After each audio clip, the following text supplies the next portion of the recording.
Absolutely. So, when my class, we used this particular lesson, which is connecting through art at the border.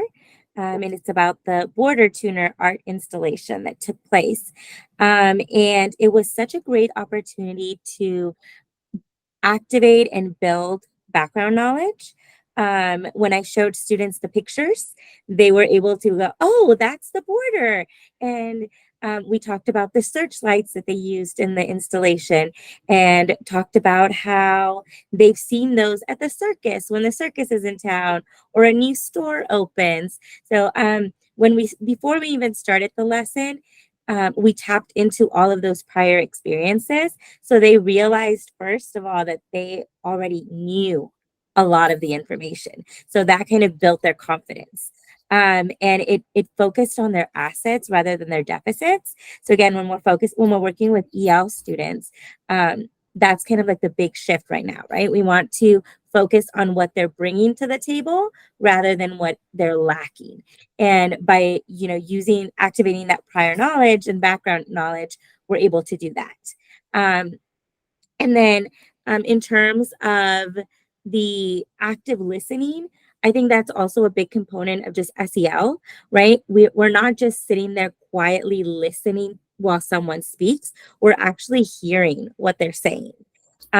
Because a lot of our students, or a lot of my students, will come in in their mind, based on what they've experienced, they're being respectful if they're just sitting there listening, right? If I'm talking and they're just listening, as long as they're not making noise, they're listening, right? But we want them to be active listeners. We want them to understand what is being said and be able to explain what they heard, right? It's not just sitting there quietly. And so one of the things that we do is vocabulary. I usually print out their little vocabulary words. And as we're listening to the story, they will check off, add a check mark. After every time they hear one of the vocabulary words, they'll do a check mark. Um, and then the fill in the blank organizer, we also used it for this particular lesson.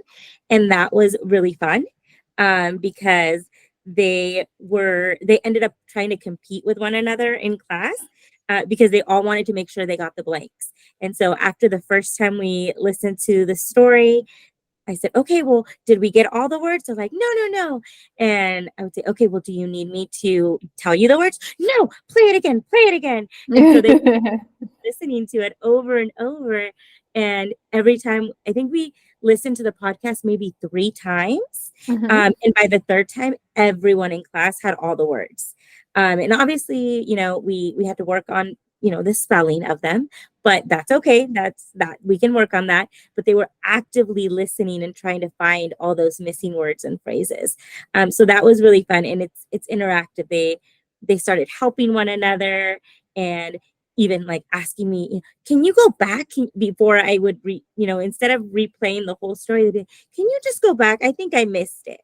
And so I would just go back and they would rehear a little section. So it was a really interesting way of, one, encouraging them to be active listeners, but also to be helpful with one another and to advocate for themselves. It sounds like that one activity really created a lot of community, helping each other, advocating for themselves, having that self-awareness, Mhm. knowing what they knew before. I really like how you spoke about that background knowledge of, yes, I already know a lot about this topic. Okay, now I'm going to make sure, oh, how do I think about this in another light? So I think Mhm. that's wonderful. A little bit more about this, I think you had Yeah. some And comments. so we ended up talking about what is art, because initially in their minds, art had to be a painting or a drawing. And they didn't they slowly came to the understanding that art is just the way we communicate an idea or an Mm. experience with someone, right? So art can be a dance, art can be, can be a little chant that we do in class, or the way we clap. Art is not necessarily a painting or a drawing. And so they got to see that part of it, but also they we talked about the importance of being able to communicate with others. And a lot of my students, they are divided by borders from their families and friends.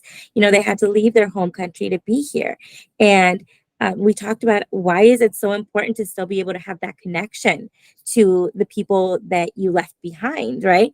And why is it important to share our experiences with people who are different than us?